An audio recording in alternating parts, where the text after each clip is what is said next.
Hello friends, कैसे हैं आप सब। उम्मीद करते हैं बच्चों आप सब बहुत अच्छे होंगे। बच्चों मैं हूं कैफ और आप देख रहे हैं हमारा यूट्यूब चैनल मिशन 2। तो बच्चों आज इस वीडियो में हम लोग क्लास 9th का साइंस का अध्याय 5 को देखने वाले हैं, जिस अध्याय का नाम है जीवन की मौलिक इकाई। बच्चों इस चैप्टर में जितने भी एमसीक्यू टाइप से क्वेश्चन होते हैं, जो एग्जाम में क्वेश्चन को बार बार रिपीट किया जाता है, हम उन सभी क्वेश्चनों को इस वीडियो में कंप्लीट करने वाले बच्चों, जो बोर्ड एग्जाम के लिए काफ़ी महत्वपूर्ण है। बच्चों जो अभी सीरीज जो चल रहा है टर्म 1 की तैयारी के लिए, ठीक है, जिसमें से जितने भी इस सिलेबस में जितने भी चैप्टर दिए गए हैं, सारे चैप्टर को हम लोग को पढ़ना है। जो मैंने 4 चैप्टर को करा रखा है इस चैनल पे। तो बच्चों आप उन सभी वीडियो को नहीं देखें तो डिस्क्रिप्शन बॉक्स में उसका लिंक है, वहाँ से जाकर उन सभी वीडियो को भी देखें और सारे चैप्टर को साइंस में सारे कंप्लीट कीजिए। मैथ का भी मैंने करा रखा है, तो वहाँ से भी आप लोग देख सकते हैं, मैथ का भी कंप्लीट कीजिए। इसी तरह से मैं सोशल साइंस का भी 1-2 चैप्टर करवा दिया हूँ, वहाँ से भी आप देख सकते हैं। प्लेलिस्ट बनाया हुआ है, वहाँ से आप लोग कंप्लीट कीजिए, ठीक है। चलिए ज़्यादा लेट ना करते हैं, हम लोग आगे बढ़ते हैं और इस चैप्टर का इंपॉर्टेंट क्वेश्चन को देखते हैं। देखिए सबसे पहला क्वेश्चन क्या है बच्चों, जीवन की मौलिक इकाई क्या है। ठीक है, जीवन की मौलिक इकाई क्या है बच्चों। तो यहाँ ऑप्शन दिया हुआ है कोशिका, ऊतक, न्यूरॉन, इनमें से कोई नहीं। तो बच्चों जो इसका राइट आंसर हो जाएगा कोशिका। जीवन की जो मौलिक इकाई है, जो सबसे छोटी इकाई है, ठीक है, या वो पादप हो बच्चों या वो जंतु हो, ठीक है। अगर उसकी सबसे छोटी इकाई बात करें तो वो क्या है, कोशिका है। ध्यान रखना है क्या है, कोशिका है। कोशिका से ही क्या होता है, ऊतक का निर्माण होता है। ऊतक के बाद क्या होता है, अंग का निर्माण होता है, और अंग के बाद अंग तंत्र का, और उसके बाद पूरा बॉडी का निर्माण होता है बच्चों, ठीक है। तो सबसे छोटी इकाई क्या है, कोशिका है। तो ऑप्शन नंबर ए इसका राइट हो जाएगा। चलिए दूसरा नंबर क्वेश्चन देखते हैं, क्या लिखा हुआ है, सर्वप्रथम कोशिका की खोज किसने की। तो सर्वप्रथम कोशिका की खोज किसने की थी। तो यहाँ पे ऑप्शन है रॉबर्ट हुक, लियोनहॉक, या एम्स लीडन, या टिश्वान। तो बच्चों जिसका राइट आंसर हो जाएगा रॉबर्ट हुक। सर्वप्रथम कोशिका का जो खोज किया था, ठीक है, वो कौन किया था, रॉबर्ट हुक किए थे। और कब किए थे, 1665 ईस्वी में, ठीक है, याद रखना है 1665 ईस्वी में रॉबर्ट हुक कोशिका की खोज किए थे, ठीक है। चलो इसके बाद हम लोग क्वेश्चन नंबर 3 को देखते हैं, कोशिका की खोज कब हुई। तो बच्चों कोशिका की खोज देखिए अभी मैंने जस्ट बताया 1665, तो ऑप्शन नंबर ए इसमें कर दीजिए, ठीक है। 1665 ईस्वी में कोशिका की खोज रॉबर्ट हुक किए थे, ठीक है। चलो इसके बाद हम लोग 4 नंबर क्वेश्चन को देखते हैं, सेल शब्द की उत्पत्ति का संबंधित वैज्ञानिक का नाम है, ठीक है। तो सेल का ही हिंदी रूपांतर अगर बात करें तो कोशिका होता है, ठीक है। और कोशिका किससे संबंधित है, किस वैज्ञानिक है, कोशिका की उत्पत्ति जो है किस वैज्ञानिक से रिलेटेड है, ठीक है, संबंधित है। तो बच्चों Robert Hooke, option number D इसका राइट हो जाएगा। चलिए इसके बाद हम लोग देखते हैं 5 नंबर सवाल, कोशिका सिद्धांत का प्रतिपादन किसने किया था। यहाँ पे सिद्धांत जैसे आ जाए, ठीक है, तो यहाँ पे रॉबर्ट हुक नहीं होगा बच्चों, ठीक है। तो ऑप्शन यहाँ पे क्या दिया हुआ है, Robert Hooke, Leeuwenhoek, Johnson, Schleiden एवं स्वान। तो बच्चों इसका राइट आंसर हो जाएगा ऑप्शन नंबर डी, ठीक है, स्लाइडेन स्वान। ये क्या है, कोशिका सिद्धांत का प्रतिपादन किए थे, ठीक है। तो ऑप्शन नंबर डी इसका राइट हो जाएगा। चलिए इसके बाद हम लोग देखते हैं 6 नंबर सवाल, क्या लिखा हुआ है, जीव द्रव्य की सर्वप्रथम खोज किसने की थी, ठीक है। तो यहाँ पे ऑप्शन दिया प्रोंकज, Robert brown, Robert Hooke, Virchow. तो बच्चों जिसका राइट आंसर हो जाएगा प्रोंकज, ठीक है। जीव द्रव्य की सर्वप्रथम खोज किसने किए थे, तो प्रोंकज, और कोशिका का रॉबर्ट हुक, ठीक है। जीव द्रव्य का प्रोंकज, ध्यान रखना है।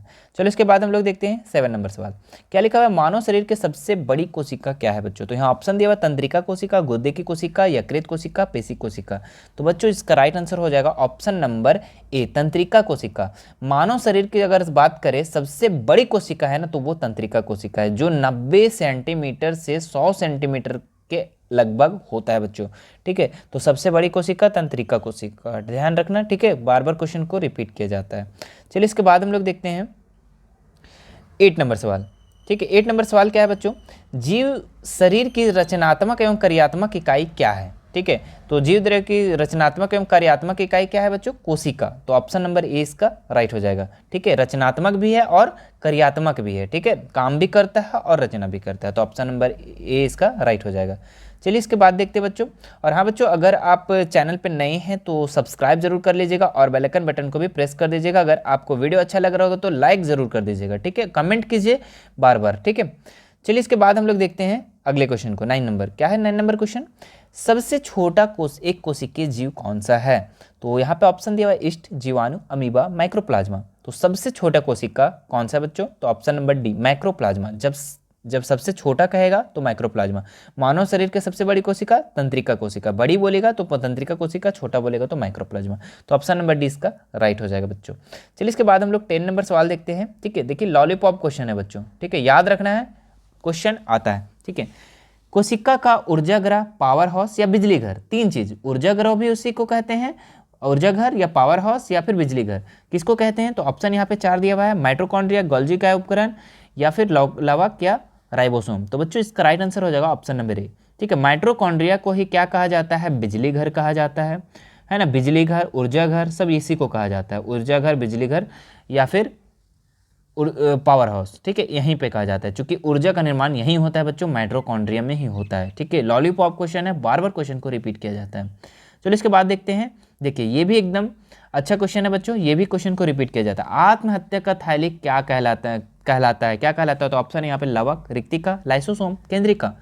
तो बच्चों इसका राइट आंसर हो जाएगा ऑप्शन नंबर सी। ठीक है, लाइसोसोम को ही आत्महत्या की थैली कहा जाता है। आत्महत्या की थैली किसे कहा जाता है? तो लाइसोसोम को कहा जाता है। तो ऑप्शन नंबर सी इसका राइट हो जाएगा। चलिए इसके बाद 12 नंबर देखते हैं हम लोग। कौन सा कोशिकांग पाचक थैली कहलाता है? तो लवक, लाइसोसोम, रिक्तिका या केंद्रिका। तो बच्चों इसका राइट आंसर हो जाएगा लाइसोसोम। लाइसोसोम को ही कहा जाता है पाचक थैली। ठीक है, यही आत्महत्या की थैली, यही पाचक थैली है बच्चों। ठीक है, चलो इसके बाद देखते हैं हम लोग, पादप कोशिका का रसोई घर किन्हें कहा जाता है? ठीक है, तो यहाँ लाइसोसोम, राइबोसोम, हरित लवक या वर्णित लवक। ठीक है, पादप कोशिका का, ठीक है, पेड़ पौधा कोशिका का रसोई घर किन्हें कहा जाता है? तो हरित लवक का। तो ऑप्शन नंबर सी इसका राइट हो जाएगा बच्चों। यहाँ पे मैंने 3 चीज बताया। सबसे पहले क्या बताया? बिजली घर। क्या बताया? बिजली घर, ऊर्जा घर या फिर पावर हाउस। तो बिजली घर क्या बताया मैंने? माइटोकॉन्ड्रिया। क्या बताया? माइटोकॉन्ड्रिया।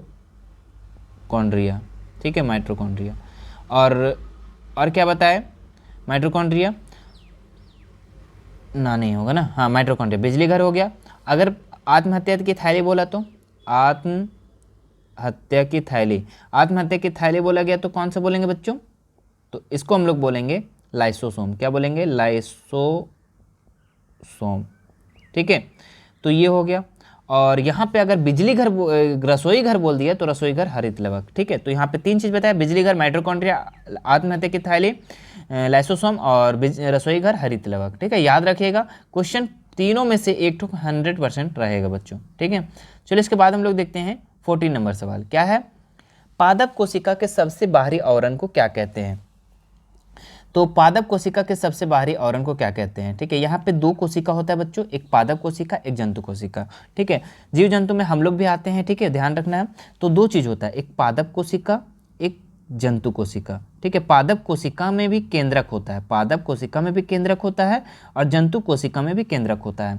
और इसके जो चारों साइड होते हैं बच्चों, ठीक है, अंदर में जो जेली तरह के होते हैं, ये कोशिका द्रव कहलाते हैं। क्या कहलाते हैं? कोशिका द्रव। ठीक है, मैंने जो बता रहा है उस चीज को ध्यान में रखना। ठीक है, इसके जो अंदर होते हैं इसको भी क्या बोलते हैं हम लोग? कोशिका द्रव ही कहते हैं। ठीक है, ये क्या है हमारा? पादप कोशिका, पादप कोशिका, और इसको हम लोग बोलते हैं जंतु कोशिका। ठीक है, दोनों में अंतर अगर समझ गए तो बहुत सारे क्वेश्चन को सॉल्व कर सकते हैं। ठीक है, जंतु कोशिका। ठीक है, तो ये केंद्रक हो गया, केंद्रक हो गया। तो केंद्रक में भी क्या होता है ना बच्चों? क्रोमोसोम होता है। ठीक है, क्रोमोसोम होता है, ध्यान रखना। और ये जो ब्लू ब्लू जो दिख रहा है बच्चों, इसको हम लोग कोशिका द्रव कहते हैं। क्या कहते हैं? कोशिका द्रव, दोनों में है। ठीक है, और जो ग्रीन कलर का दिख रहा है आपको, जो ग्रीन कलर का दिख रहा है, ये होता है कोशिका झिल्ली। क्या होता है?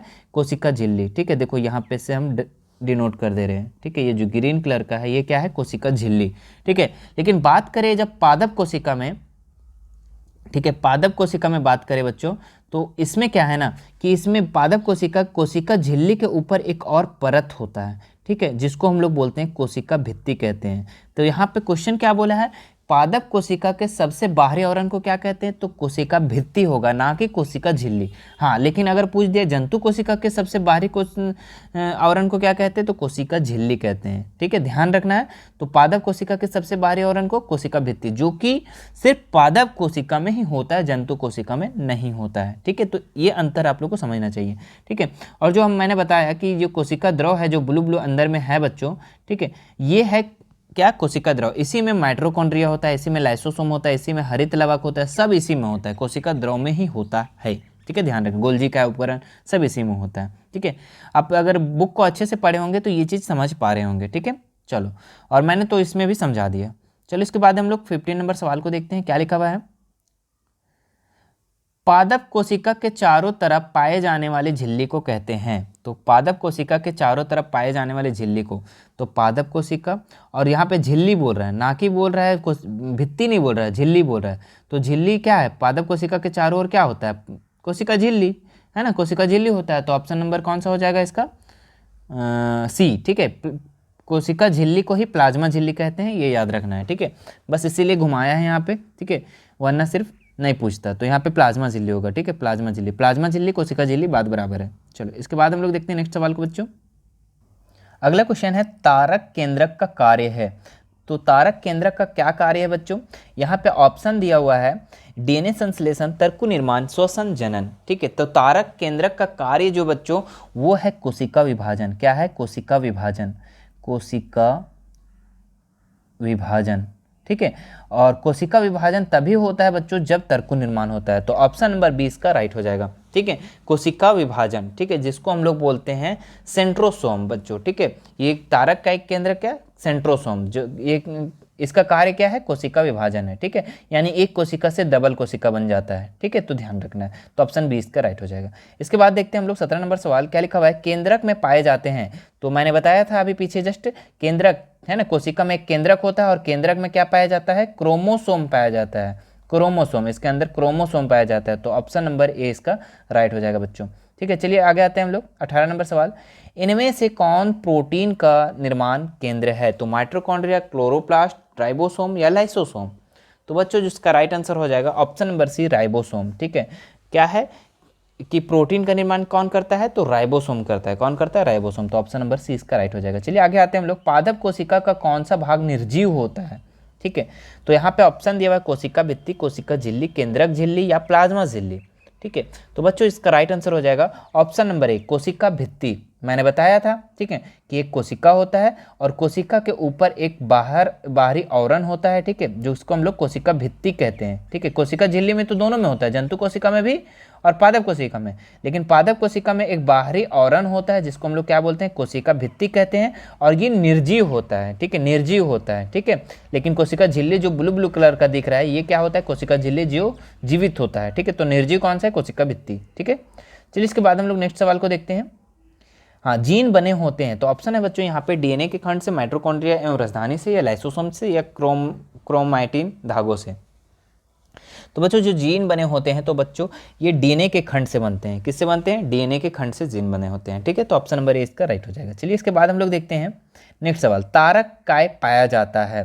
तो ऑप्शन है यहाँ पे कोशिका द्रव में, गुणसूत्र में, या केंद्रक में, या केंद्रिका में। तो बच्चों यहाँ राइट आंसर आप लोग जल्दी से बताइए। ठीक है, तो इसका राइट आंसर हो जाएगा बच्चों कोशिका द्रव में। तारक का जो पाया जाता है कोशिका द्रव में पाया जाता है। ठीक है, कोशिका होता है और ये केंद्रक होता है, और केंद्रक में साइड में जो कोशिका द्रव होता है, इसी में तारक का पाया जाता है, माइटोकॉन्ड्रिया। ठीक है, लाइसोसोम इसी में पाया जाता है। ठीक है, चलो इसके बाद हम लोग देखते हैं नेक्स्ट, वर्णात्मक प्रगाम्य झिल्ली कहते हैं। तो ऑप्शन है यहाँ कोशिका द्रव को, केंद्रक को, कोशिका झिल्ली को, इनमें से कोई नहीं। तो बच्चों इसका राइट आंसर हो जाएगा ऑप्शन नंबर सी, कोशिका झिल्ली को क्या बोला जाता है, वर्णात्मक प्रगाम्य झिल्ली। ये वर्णात्मक प्रगाम्य झिल्ली इसीलिए इसको बोला जाता है क्योंकि ये कोशिका झिल्ली जो होता है ना बच्चों, जो साइड में ये दिख रहा है, ये कोशिका झिल्ली जो होता है ना, ये वही सब पदार्थ को लेता है जो चीज़ इसको आवश्यक है। अनावश्यक चीज़ को ये क्या कर देता है, नहीं लेता है अंदर। ठीक है, आवश्यक चीज़ को अंदर लेता है, अनावश्यक चीज़ को अंदर नहीं लेता है, भगा देता है। ठीक है, इसीलिए इसको हम लोग बोलते हैं वर्णात्मक प्रगाम्य झिल्ली। ठीक है, तो ऑप्शन नंबर सी इसका राइट हो जाएगा। चलिए इसके बाद हम लोग आते हैं 23 नंबर सवाल, क्या लिखा हुआ है, पीले, नारंगी अथवा लाल रंग के रंजकों में कौन सा पदार्थ पाया जाता है। तो ऑप्शन है यहाँ पे कैरोटीन, सैफानिन, मैथिलीन ब्लू, या इनमें से कोई नहीं। तो बच्चों इसका राइट आंसर हो जाएगा कैरोटीन। ठीक है, पीले, नारंगी और लाल रंजकों में कौन सा पदार्थ पाया जाता है, तो कैरोटीन पाया जाता है। ठीक है, ध्यान रखना है, याद रखना है। चलो इसके बाद हम लोग देखते हैं नेक्स्ट सवाल। ठीक है, यहाँ पे देखिए, केंद्रक द्रव में मुख्यतः कितने प्रकार की रचनाएं पाई जाती है। केंद्रक द्रव में मुख्यतः कितने प्रकार की रचनाएं पाई जाती है। तो यहाँ पे ऑप्शन है बच्चों 2 प्रकार की, 3 प्रकार के, 4 प्रकार के, या 5 प्रकार के। तो बच्चों इसका राइट आंसर हो जाएगा ऑप्शन नंबर ए। ठीक है, 2 प्रकार के। चलिए इसके बाद हम लोग नेक्स्ट सवाल को देखते हैं, क्या लिखा हुआ है, एक कोशिकीय जीव नहीं है। तो युगलिना, अमीबा, जीवाणु, कवक। तो बच्चों इसका राइट आंसर हो जाएगा ऑप्शन नंबर डी। ठीक है, एक कोशिकीय जीव नहीं है। यूग्लिना भी एक कोशिकीय जीव है, अमीबा भी है, जीवाणु भी एक कोशिकीय जीव है, लेकिन कवक जो है एक कोशिकीय जीव नहीं है। तो ऑप्शन नंबर डी इसका राइट हो जाएगा। चलिए इसके बाद हम लोग देखते हैं अगला क्वेश्चन। क्या लिखा हुआ है, झिल्लियों से घिरा हुआ कोशिका द्रव्य में पाया जाने वाला अंगक जिसमें पाचक रसायन या एंजाइम पाए जाते हैं कहलाता है। तो ऑप्शन है यहाँ पे माइटोकॉन्ड्रिया, केंद्रिका, लाइसोसोम या तारक काय। तो झिल्लियों से घिरा हुआ कोशिका द्रव में पाया जाने वाला अंगक में पाचक रसायन एंजाइम पाए जाते हैं, उसको क्या बोला जाता है बच्चों? तो इसका ऑप्शन नंबर सी। ठीक है, पाचक एंजाइम किसको बोलते हैं हम लोग? तो लाइसोसोम को, तो ऊपर भी बताए थे जस्ट, है ना। तो ऑप्शन नंबर सी इसका राइट हो जाएगा। चलिए इसके बाद हम लोग नेक्स्ट सवाल को देखते हैं। कोशिका के अंदर प्रोटीन का संश्लेषण कहाँ होता है? तो ऑप्शन है यहाँ पे लाइसोसोम में, प्लाज्मा झिल्ली में, राइबोसोम में या गोल्जी काय उपकरण में। तो बच्चों इसका राइट आंसर हो जाएगा राइबोसोम में। ठीक है, प्रोटीन का संश्लेषण कहाँ होता है? तो राइबोसोम में होता है। ठीक है, ऑप्शन नंबर सी राइट हो जाएगा। चलिए इसके बाद हम लोग नेक्स्ट सवाल को देखते हैं। क्या लिखा हुआ है, माइटोकॉन्ड्रिया का एक कार्य है। माइटोकॉन्ड्रिया जो बिजली घर जिसको बोलते हैं, तो यहाँ पे क्या है? ऊर्जा उत्पादन, ऊर्जा अवशोषण या दोनों या इनमें से कोई नहीं। तो बच्चों इसका राइट आंसर हो जाएगा ऑप्शन नंबर ए, ऊर्जा उत्पादन। इसलिए इसको हम लोग बिजली घर कहते हैं, ऊर्जा घर कहते हैं, पावर हाउस कहते हैं, इसीलिए। ठीक है, तो ऊर्जा उत्पादन करता है, यहाँ एनर्जी उत्पादन करता है। ठीक है, तो ऑप्शन नंबर ए इसका राइट हो जाएगा। चलिए इसके बाद हम लोग देखते हैं 29 नंबर सवाल। क्या लिखा हुआ है, इलेक्ट्रॉन सूक्ष्मदर्शी का अधिकतम आवर्धन कितना है बच्चों? तो यहाँ पे ऑप्शन दिया हुआ है। ठीक है, 100, 1000, 2000 या फिर 2 लाख। तो बच्चों इसका राइट आंसर हो जाएगा ऑप्शन नंबर डी। ठीक है, 2 लाख। चलिए इसके बाद हम लोग नेक्स्ट सवाल को देखते हैं। कोशिका के किस अंगक में एटीपी बनता है? तो ऑप्शन यहाँ पे माइटोकॉन्ड्रिया, प्लासिड्स या फिर लाइसोसोम, अंतर्द्रावी जालिका। तो बच्चों इसका राइट आंसर हो जाएगा माइटोकॉन्ड्रिया। ठीक है, यहीं पे एटीपी का निर्माण होता है। ठीक है, यहीं पे बनता है ऊर्जा, यहीं पे बनता है एनर्जी। ठीक है, तो ऑप्शन नंबर ए इसका राइट हो जाएगा। चलिए इसके बाद आते हैं हम लोग, पादप कोशिका एवं जंतु कोशिका में प्रमुख अंतर है। ठीक है, तो देखिए पादप कोशिका जो पेड़ पौधे हैं, जो जीव जंतु जो हम लोग हैं, ठीक है, इसमें प्रमुख क्या अंतर है? पोषण संबंधी, खाना खाने का संबंधी या गति संबंधी, घूमने का, या वृद्धि संबंधी या शोषण संबंधी। तो बच्चों पोषण संबंधी जो है इसमें अंतर है। ठीक है, क्योंकि ये पोषण संबंधी जो होता है हम लोग डायरेक्ट खाना खाते हैं, ये क्या करता है? प्रकाश संश्लेषण करता है। ठीक है, तो दोनों में ये मुख्यतः अंतर पाया जाता है। तो ऑप्शन नंबर ए इसका राइट हो जाएगा बच्चों। चलो इसके बाद हम लोग देखते हैं नेक्स्ट सवाल। क्या लिखा है, लाइसोसोम के निर्माण में कौन सा कोशिकांग सहायक है? लाइसोसोम का निर्माण में, तो अंतर्द्रावी जालिका, गोल्जी का उपकरण, प्लेसिड्स या फिर रसधानियाँ। तो बच्चों इसका राइट आंसर हो जाएगा ऑप्शन नंबर बी। ठीक है, गोल्जी का उपकरण। ठीक है, तो ऑप्शन बी इसका राइट हो जाएगा। लाइसोसोम के निर्माण में कौन कोशिकांग सहायक है? तो गोल्जी का उपकरण। ठीक है, जो कोशिका द्रव में पाया जाता है। चलो इसके बाद हम लोग देखते हैं 33 नंबर सवाल। विष एवं दवाओं के जहरीलेपन को समाप्त करने में कौन सा कोशिकांग सहायक है? तो अंतर्द्रावी जालिका, गोल्जी का उपकरण या फिर प्लेसिड्स या रसधानियाँ। तो बच्चों इसका राइट आंसर हो जाएगा ऑप्शन नंबर ए, अंतर्द्रावी जालिका। यानी विष और जितना भी जहरीला पदार्थ जो हम लोग का बॉडी में आ जाता है वो कौन सा कोशिका समाप्त करता है इसको? तो अंतर्द्रावी जालिका। ठीक है, अंतर्द्रावी जालिका। तो ऑप्शन नंबर ए इसका राइट हो जाएगा। चलिए इसके बाद देखते हैं हम लोग, रंगीन प्लेसिड्स को कहते हैं। तो ऑप्शन है यहाँ ल्यूकोप्लास्ट, क्लोरोप्लास्ट, क्रोमोप्लास्ट, इनमें से कोई नहीं। तो बच्चों इसका राइट आंसर हो जाएगा ऑप्शन नंबर सी। ठीक है, क्रोमोप्लास्ट। रंगीन प्लास्टिड्स को क्या बोला जाता है? क्रोमोप्लास्ट। चलिए इसके बाद हम लोग नेक्स्ट सवाल को देखते हैं। श्वेत एवं रंगहीन प्लास्टिड्स को कहते हैं, प्लास्टिड्स को कहते हैं तो क्या कहते हैं? ल्यूकोप्लास्ट, क्लोरोप्लास्ट, क्रोमोप्लास्ट, इनमें से कोई नहीं। तो बच्चों इसका राइट आंसर हो जाएगा ल्यूकोप्लास्ट। श्वेत एवं रंगहीन यानी इसका कोई रंग ही नहीं हो, ठीक है, तो उसको क्या बोलते हैं हम लोग? ल्यूकोप्लास्ट। ठीक है, तो ऑप्शन ए इसका राइट हो जाएगा। चलिए इसके बाद हम लोग नेक्स्ट सवाल को देखते हैं। क्या लिखा हुआ है, कौन सा लवक प्रकाश संश्लेषण के लिए आवश्यक है? तो क्रोमोप्लास्ट, ल्यूकोप्लास्ट, क्लोरोप्लास्ट, इनमें से कोई नहीं। तो बच्चों इसका राइट आंसर हो जाएगा क्लोरोप्लास्ट। ठीक है, जो पत्तियों में पाया जाता है और ये प्रकाश संश्लेषण के लिए काफ़ी आवश्यक है बच्चों। ठीक है, जब ये पेड़ पौधा खाना बनाता है तो वो अपने पत्तियों से भोजन बनाता है वहाँ पर। ठीक है, उसका किचन घर, रसोई घर वहीं पे होता है पत्ती में, हरित लवक में। ठीक है, और वो प्रकाश संश्लेषण सूर्य के प्रकाश की सहायता से खाना बनाता है। उसमें क्या है, क्लोरोप्लास्ट जो है अत्यंत आवश्यक है। ठीक है, नहीं होगा मतलब वो गैस का काम करता है। अगर गैस ही नहीं होगा तो खाना कैसे बनाएंगे, है ना? मतलब किस टाइप से? ठीक है, कुछ ना कुछ नमक का काम करता है, कुछ ऐसा। ठीक है, तो ये बहुत ज़रूरी है, ठीक है, खाना बनाने के लिए उन लोग के लिए, प्रकाश संश्लेषण के लिए। तो ऑप्शन नंबर सी इसका राइट हो जाएगा। चलिए इसके बाद हम लोग 37 को देखते हैं। कोशिका में क्रोमोसोम कहाँ पाए जाते हैं? तो मैंने बताया था क्रोमोसोम है ना, कोशिका होता है, कोशिका में केंद्रक होता है और केंद्रक के अंदर क्या पाया जाता है? क्रोमोसोम। तो ऑप्शन नंबर ए इसका राइट हो जाएगा, ठीक है। क्रोमोसोम कहाँ पाए जाते हैं? तो केंद्रक में पाए जाते हैं बच्चों, ठीक है। और ध्यान रखना ये केंद्रक जो होता है ना, केंद्रक के साइड में भी एक झिल्ली होता है, ठीक है। केंद्रक के साइड में एक झिल्ली होता है, उसको हम लोग केंद्रक झिल्ली कहते हैं। और कोशिका के जो चारों साइड होता है उसको कोशिका झिल्ली कहते हैं, ठीक है। तो बताए थे, लेकिन केंद्रक झिल्ली के बारे में नहीं बताए थे, तो ये भी याद रख लो, ठीक है। केंद्रक के बाहर भी जो आवरण होता है उसको हम लोग केंद्रक झिल्ली कहते हैं। तो ऑप्शन नंबर, अभी इसका तो पूछ रहा था क्रोमोसोम कहाँ पाया जाता है? तो केंद्रक में, ठीक है। चलो इसके बाद हम लोग देखते हैं पादप कोशिका की भित्ति किस पदार्थ से बनी होती है, ठीक है। तो बताया था मैंने, इसके साइड में एक कोशिका भित्ति होता है, ठीक है। तो ये भित्ति जो होता है निर्जीव पदार्थ होता है, ठीक है। निर्जीव जो पदार्थ होता है वो किस चीज़ का बना होता है? वो किस चीज़ का बना होता है? तो वो बना होता है आप लोग का सेल्यूलोज, ठीक है। तो ऑप्शन नंबर बी इसका राइट हो जाएगा बच्चों। चलिए इसके बाद हम लोग देखते हैं नेक्स्ट सवाल को, क्या लिखा हुआ है? कोशिका झिल्ली किसमें उपस्थित होता है, ठीक है। तो यहाँ पे है पादप कोशिका, जंतु कोशिका या फिर दोनों, या इनमें से कोई नहीं।